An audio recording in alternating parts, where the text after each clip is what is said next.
Guys welcome back to R নতুন blog. তো finally যোৱাকালি আরসিবি উইন হৈ গ'ল, তো বহুত বেছি ভাল লাগছে। ডাইরেক্ট ফাইনালত গুচি গ'ল। তো আজি মেচ আছে হায়দৰাবাদ ভাৰ্চেছ ৰাজস্থান। তো আজি ৰাজস্থান জিতলি ভাল লাগে, যেহেতু ৰিয়ান পৰাগ আমাৰ অসমৰ, তো ভাল লাগব। আৰু এতিয়া আম পাৰোঁ ভিডিঅ'টো পুৰা আপোনালোকে কণ্টিনিউ কৰি থাকক। ইডাল গেছৰ পৰা আজি নাপাৰোঁ, আজি বেলেগ এডাল গেছত যাম। তো ইডালতো লাগি আছে বাৰু, তথাপি বেলেগত যাম আজি। আৰু বাকী গাইছ এইকেইদিন পুৰা ৰেগুলাৰ ব্লগ দিবলৈ চেষ্টা কৰি আছোঁ। তো আপোনালোকে প্লিজ চেনেলটো যদি এতিয়াও ছাবস্ক্ৰাইব কৰা নাই ছাবস্ক্ৰাইব কৰি দিব। তো ইফালে চাওক, পিছফালে আহি পালোঁ আমাৰ ঘৰৰ, আৰু ইফালে চাওক এইবিলাক আম।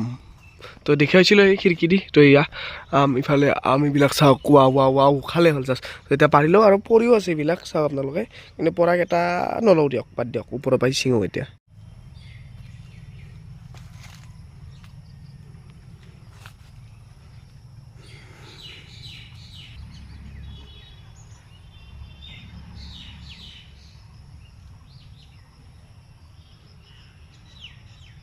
এই যে এইখনে হৈছে আমাৰ বাৰীখন, দেখিছে আপোনালোকে, পুৰা মানে ইফালে বঢ়িয়া লাগে আৰু বতাহ চতাহ দিলে বঢ়িয়া। বাকী আম পাৰি দিলোঁ ইফালে চাওক 6টা, তো এইকেইটা লৈ ল'লোঁ। তো ভাল লাগব চাগে, এতিয়া কাটো ধুনীয়াকৈ। বাকী আৰু আছে বাৰু ওপৰত, এইবিলাক দুনিয়াৰ আছে দেখিছে আপোনালোকে, কিন্তু আজি আৰু এইকেইটাই হ'ব বাছ।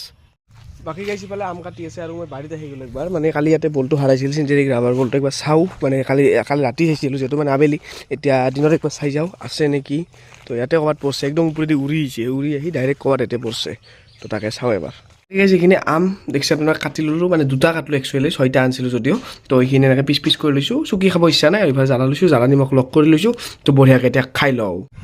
আৰু বাকী যেতিয়া হৈ গ'ল দুপৰীয়া, আৰু যিহেতু যোৱাকালি বলটো হাৰাল, আজিতো খেলিব লাগিব। তো সেইকাৰণে এটা কস্কল বল লৈ আহোঁ এটা কিনি, আৰু 3টা বল আহি আছে চিন্তেটিক ৰাবাৰ। যিটো বল আছিল চিন্তেটিক ৰাবাৰৰ আছিল। তো সেনেকুৱা 3টা বল এটা দি দিছোঁ একেলগে, কম্বো বেগ আছিল 3। তো সেইটো আহি পাব বাৰু কেইদিনমান পিছত। এতিয়া কস্কো এটা লৈ আহোঁ, এইকেইদিন খেলিবলৈ। তো বলক এতিয়া। আৰু বাকী গাইছ আপোনালোক চাইকেল ৰাইডৰ ভিডিঅ' লাগে নেকি? যদি লাগে আপোনালোকে কমেণ্ট বক্সত কমেণ্ট কৰি জনাবচোন। চাইকেল ৰাইড বা বাইক ৰাইড বহুত দিন মানে বনোৱা নাই, এইটো এটা বনাম বুলি ভাবছোঁ। তো আপোনালোকে কমেণ্ট কৰক লাগে নে নাই।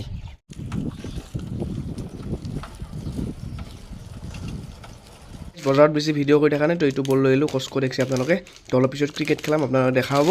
তো যদি দুটা এটা শ্বট লৈ দেখুৱাই দিম মানে, তো এইটোৱে লৈ আহিছোঁ, মজা।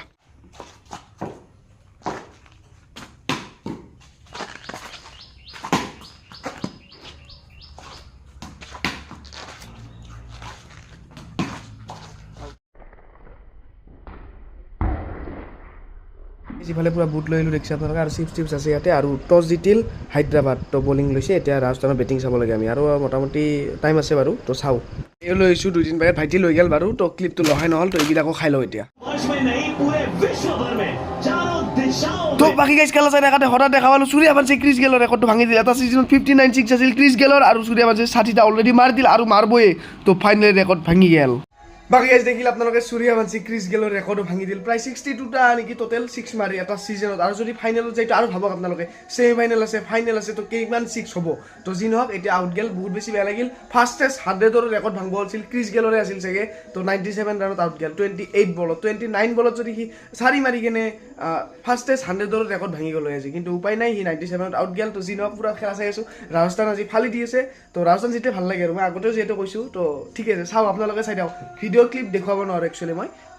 ৰাজস্থানে টাৰ্গেট দিল 244, 8টা উইকেট খেদাল। কিন্তু এটা কথা কৈছোঁ, প্ৰথমতে যেনেকৈ সূৰ্যবংশী ষ্টাৰ্ট দি গৈছিলে, প্ৰায় 100 কৰি দিছিল 7 অভাৰ নে 8 অভাৰৰ ভিতৰত। তো বহুত বেছি অভাৰ আছিল, 11 অভাৰতে মোটামুটি 14 অভাৰৰ ভিতৰতে 200 ক্ৰছ হৈছিলে। কিন্তু মানে এইবিলাক কি ক'ব, আৰু লাষ্টত বিৰাট বেয়া অৱস্থা। তো যি নহওক, এতিয়া হায়দৰাবাদে কি কৰে চাওঁ। তো চাই আছোঁ আৰু ধুনীয়াকৈ। তো খেলা আপোনালোকে চাওক, কাই জিকিব যেন লাগছে এতিয়া। আপোনালোকেতো গমেই পাইছে, তথাপি কওক। মোৰ মতে ৰাজস্থান চান্স আছে, আৰু কি হয়। মইতো ৰাজস্থানে জিকিলে ভাল পাওঁ আৰু এনে। তো চাওঁ বাৰু। ঠিক আছে, বেছি দেৰি নাই আৰু। 13 অভাৰ 2 বল 7টা উইকেট গৈছে, জাষ্ট 151 ৰানত। তো চেছে আৰু ৰাজস্থান জিতিল মুঠতে। 40 বলত 93 লাগে, নৰে আৰু মানে নৰে আৰু। তো যি নহওক, ৰাজস্থান জিতিল। তো ৰাজস্থানে এইবাৰ গুজৰাটৰ লগত খেলিব। তাৰপিছত কি হয় চাং, যদি ৰাজস্থান জিতে ফাইনেল, আৰচিবিৰ পৰা ৰাজস্থানৰ তাত যোৱা চান্স আছে।